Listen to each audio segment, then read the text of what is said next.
Bonjour à toutes et à tous. Bienvenue à ce nouveau rendez-vous live organisé par l'UNAMA, l'Union nationale de l'artisanat des métiers de l'ameublement. Aujourd'hui, nous avons le plaisir d'accueillir Léa Pack, qui est designer ébéniste près de Bergerac, et Bonjour. Laurent Léoni, qui est artisan, bonjour, menuisier, basé à Beaupouillet en Dordogne. Merci à Bonjour. tous les deux d'être avec nous. Merci à Alors, vous. je vais commencer tout simplement par vous laisser vous présenter. Oui, Léa Léa, Pack, je suis ébéniste donc en Dordogne, à Montazo, une petite commune entre Montpont et Sainte-Foy-la-Grande. Et pour ma part, donc Laurent Léoni, effectivement, je suis menuisier à Beaupouillet, une petite bourgade à côté de Mussidan, dans le sud-ouest de la Dordogne. très bien. Alors, vous faites partie tous les deux d'un collectif d'artisans qui s'est formé autour de la CMA de Dordogne, en partenariat avec l'UNAMA. Léa, pouvez-vous tout d'abord nous rappeler le contour de ce projet collectif? Oui, alors nous sommes réunis pour la première fois il y a en gros un an, hein, tout juste. Le but était de fusionner nos savoir-faire pour créer ensemble une ligne de mobilier et objets déco. Partant de là, bien, tout restait à imaginer, donc tant sur la gamme que nous allions sortir que sur notre organisation pour travailler en équipe et puis la forme que nous allions donner, faire prendre à ce projet et à notre collectif. D'accord. Alors, de ce projet est née une collection qui s'appelle Erige. Et ce que je vous propose, c'est de la découvrir maintenant. C'est ce que nous avions annoncé lorsqu'on avait déjà parlé de votre projet en octobre. Et Laurent, je vais pouvoir afficher cette collection et vous allez pouvoir nous commenter les différents visuels. Avec beaucoup de plaisir, oui. Cette première photo, c'est l'ensemble du collectif, l'ensemble des artisans. On a exposé cette première gamme de mobilier donc, dans un château dans notre région, là-bas, aux alentours de Bergerac. Et pour nous, c'était un très, très grand événement parce que on a mis à jour donc cette collection. Voilà pour cette première photo avec l'ensemble des artisans. Euh, alors Charles, effectivement, Fabien, Isabelle, Léa, Emmanuel, euh, et puis aussi Sylvain, Amélie, Grania, et puis on était tous là, et puis Adrien aussi, voilà, et tous ces artisans avec différents métiers, ouais. Et alors je vais vous présenter les photos suivantes. Voilà ici notre collection. Cette année, c'est le salon, voilà, avec un meuble télé, avec un divan, un canapé, un fauteuil, des tables basses, des coins canapés, une console, une lampe, un miroir. Peut-être qu'on va les voir en détail. Voilà, le canapé. Alors, c'est un canapé qui est conçu avec 4 matériaux différents. Il y a effectivement le bois pour la partie ébénisterie, il y a le tissu, il y a le cuir, et, alors, pour le bois, donc c'est le noyer. Vous avez les coins qui sont fabriqués aussi en cuir. Voilà une table basse qui est tout en noyer également avec un piétement métal. Et pour la photo suivante, voilà ici la console. Une console avec un tiroir orné de cuir, orné aussi de pierre. Le plateau est en pierre. Donc là, nous avons 4 matériaux également. Des finitions cousues. Au-dessus de cette console, vous pouvez apercevoir un miroir. Et ce miroir est aussi en bois, en noyer. Il est rétroéclairé et il est recouvert donc à la feuille d'or. Voici la lampe, le mobilier. Là, c'est le meuble de télévision avec 2 abattants, avec un dessus en pierre, aussi la structure métal avec piétement métal et les coins en cuir avec la ceinture en cuir. Et aussi donc le noyer. Et sur la photo suivante, une lampe en céramique avec un piétement en laiton. Et c'est une pièce entièrement fabriquée à la main, comme toutes les autres pièces d'ailleurs. Hein, ce sont des pièces artisanales. le miroir, donc je viens de vous en parler, ce miroir doré à la feuille d'or, et rétroéclairé à l'intérieur et aussi rétroéclairé derrière le miroir. 2 jeux de lumière. Voilà. Donc une très belle collection. C'est un projet en fait qui a démarré à quel moment et du coup, enfin, voilà, la création de cette collection a pris combien de temps? Donc oui, on travaille ensemble depuis 1 an tout juste.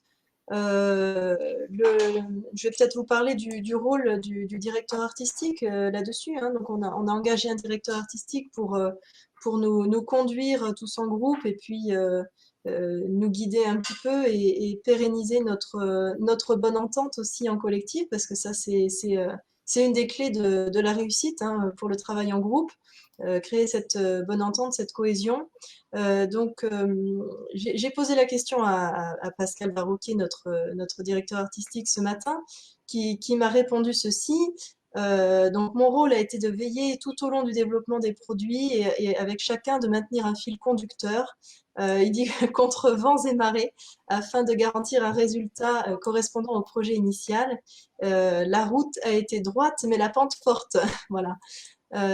Et ensuite, pour reprendre point par point donc notre organisation sur les dessins et l'aboutissement total de notre collection, nous avons fixé ensemble un cahier des charges, hein, qui a été fixé donc en groupe.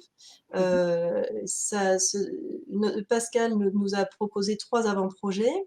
De ces avant-projets, notre groupe a retenu un avant-projet sur lequel nous avons travaillé.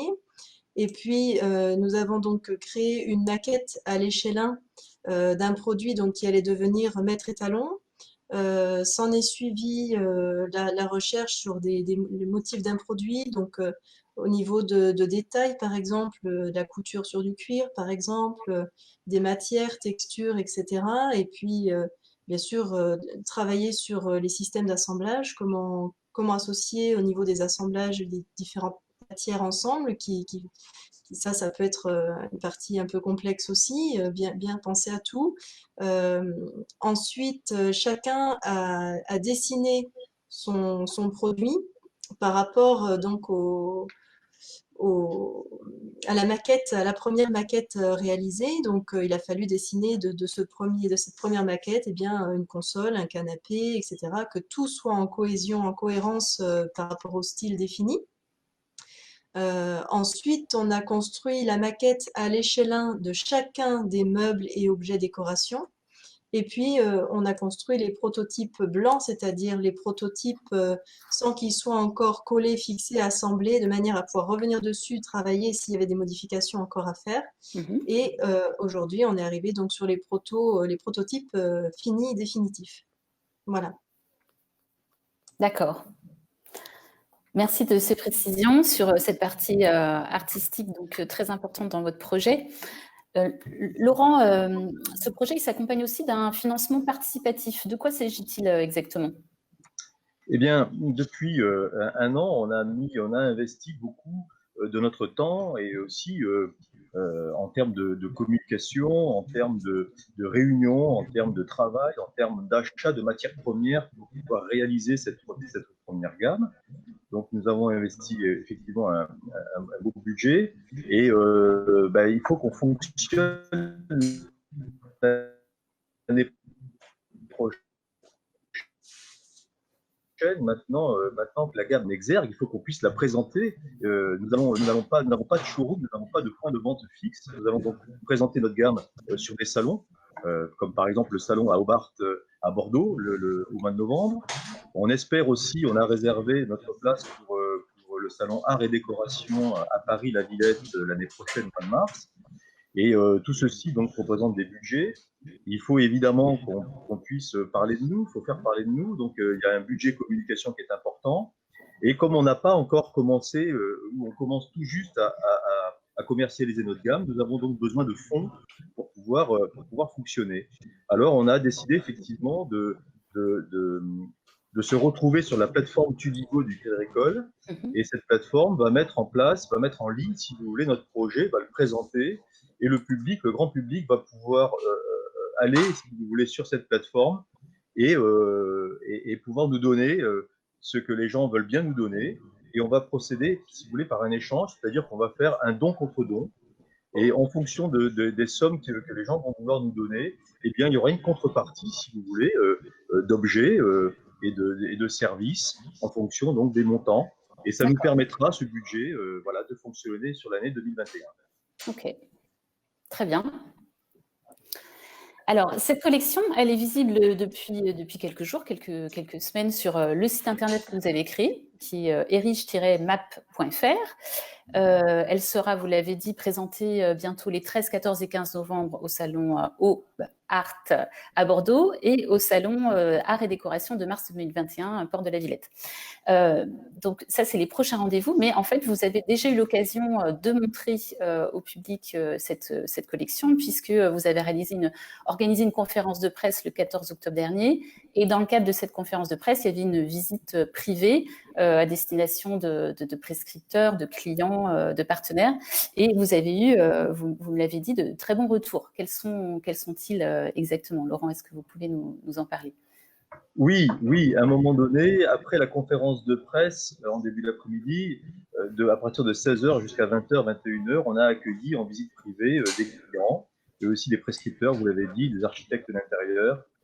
Et puis, alors, il y a eu un rush à un moment donné, on était peut-être 50 ou 60 personnes dans la pièce, et c'était très, très agréable. Il y avait une émulation autour de cette gamme, et je crois que on n'a pas arrêté de donner des informations, des renseignements, parce que les gens étaient très intéressés pour savoir exactement comment nous avions travaillé autour de cette gamme, comment nous sommes arrivés. Oui, beaucoup de questions, beaucoup de surprises, beaucoup de surprises de la part du public.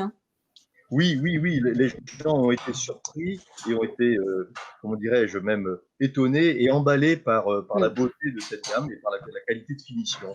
Donc, on a recueilli que des compliments en vérité, donc c'était très très enthousiasmant. Derrière ça, on a des promesses d'achat. Il y a des gens qui nous ont recontactés pour nous dire voilà, moi je suis intéressé par tel et tel article, donc les commandes commencent à prendre. Ça c'est très très enthousiasmant également. Et puis aussi il y a beaucoup de prestataires, si vous voulez, ou de gens qui disposent de très très beaux locaux en Dordogne et qui demandent, qui nous appellent en nous disant voilà, nous on aimerait bien exposer votre gamme dans notre lieu, dans notre établissement, pour promouvoir vos produits et avoir la chance de vous avoir. Donc ça, c'est très, très, très prometteur également. C'est très enthousiasmant. De très bons retours, effectivement, très encourageants. Alors, on l'a vu à travers les visuels qu'on a pu regarder tout à l'heure, vous avez particulièrement travaillé la communication, que ce soit justement en termes de qualité de visuel ou d'outils de communication. Pourquoi est-ce que cette étape est importante dans votre projet? Léa ? Oui, si tu veux. Oui, la communication, ça passe par là avant tout. Enfin, on vient de naître, donc maintenant, il faut qu'on se fasse connaître. Et puis qu'on nous entende haut et fort et qu'on nous voit le plus possible. Donc ça passe par la communication. Cette visibilité est très importante si on veut si on veut voir le jour et si on veut fonctionner correctement et faire des ventes et obtenir des partenariats, toucher des prescripteurs, etc. Voilà. Et je crois que vous m'avez indiqué que la conférence de presse avait amené beaucoup de retours d'intérêt de médias. Et vous avez eu des publications récentes on a eu France 3 en l'occurrence, et puis dans la communication presse écrite, effectivement, au niveau des kiosques, là c'est assez largement diffusé pour l'instant. Oui. Alors, à l'occasion de ce projet, vous avez également décidé d'expérimenter en fait à destination en fait, des clients une approche qui consisterait à proposer le prêt des meubles sur un périmètre de 100 km avant achat. Pourquoi tout à fait. Voilà. Quelle est cette idée en fait le but premier, c'est de satisfaire notre clientèle. Et puis, mieux que d'imaginer des meubles chez soi, parce que c'est pas toujours évident de se projeter. on s'est mis à la place de nos clients potentiels et on s'est dit que mieux que ça, c'était de leur fournir les meubles ou l'ensemble et les objets déco directement livrés chez eux et puis les avoir à l'essai, pouvoir les voir, les toucher, les sentir, s'asseoir dans un canapé et puis voilà, en profiter quelques jours, une semaine et puis comme on dit souvent, l'essayer c'est l'adopter. Donc une expérimentation et ça sera intéressant de voir effectivement le retour de ces possibilités. Oui, absolument. Alors je précise juste aux internautes qui nous regardent, n'hésitez pas à poser vos questions à Laurent et Léa durant cette interview. Alors, la valorisation de la collection, en fait, c'est un point de départ. Ça fait plusieurs mois que vous travaillez tous ensemble, mais ça reste un point de départ vers la commercialisation. Quelles vont être, Léa, les prochaines étapes du projet? Alors, comme on a parlé, Laurent, tout à l'heure, bon, le financement participatif, c'est déjà une première étape puisque ça joue sur 2 points. Ça joue sur notre communication, d'une part, et puis ça permet aussi de commercialiser. Ensuite, bien, il y a les salons à venir qui vont nous permettre d'aller vers notre clientèle et qui font complètement partie de cette commercialisation. Et puis ensuite, à développer tous les outils nets, donc voilà, site internet, réseaux sociaux, etc. Et on a aussi les visites privées, puisque donc on a diverses propositions, comme le disait aussi Laurent tout à l'heure, en Dordogne, mais pas que, sur des lieux d'exception pour recevoir une clientèle ciblée et des prescripteurs, et pouvoir faire des ventes lors de ces événements. D'accord. Si on résume en fait ce projet, quelle serait pour vous la clé, quelle est la clé de réussite justement de ce projet qui est collectif? Laurent, peut-être La réussite de ce projet, elle tient dans ce que j'en ressens, et je pense que c'est partagé, c'est la très bonne ambiance, la très bonne entente qu'il y a dans le collectif. Je pense que je ne serai pas contredit. On a réussi à tous s'appréhender, quel que soit le métier, quel que soit le domaine dans lequel on travaille. Et cette ambiance, aujourd'hui, elle est là, cette amitié, elle est là, c'est fort. Et c'est ce qui fait qu'en fin de compte, ça fonctionne, quoi. On a tous mis nos nombrils de côté. Il n'y a pas d'orgueil ou il n'y a pas de moi je sais plus que toi. On a vraiment mis en commun notre savoir et puis à aider l'autre aussi dans son atelier ou à partager les savoirs. Et c'est ce qui fait que ça fonctionne très très bien. Oui, il n'y a pas qu'une clé. En réalité, il y en a plusieurs. Je rejoins Laurent dans ce qu'il dit complètement là-dessus. C'est vrai que cette cohésion, cet esprit qu'on a dans l'équipe est très, très forte et très importante et nous fait chaud au cœur d'ailleurs assez souvent. D'un autre côté, depuis le début, on est soutenu par la Chambre, par la région, puisqu'il y a eu un budget alloué pour nous aider. On est soutenu et aidé largement par la Chambre des métiers, par l'UNAMA, et on les remercie. Et sans eux, tout ça ne se serait pas fait. Donc, les clés, en réalité, sont multiples, les clés de réussite. Oui, tu as raison, Léa. Donc, une très belle expérience qui est particulièrement réussie, vu la qualité de ce qui en est ressorti de ces créations.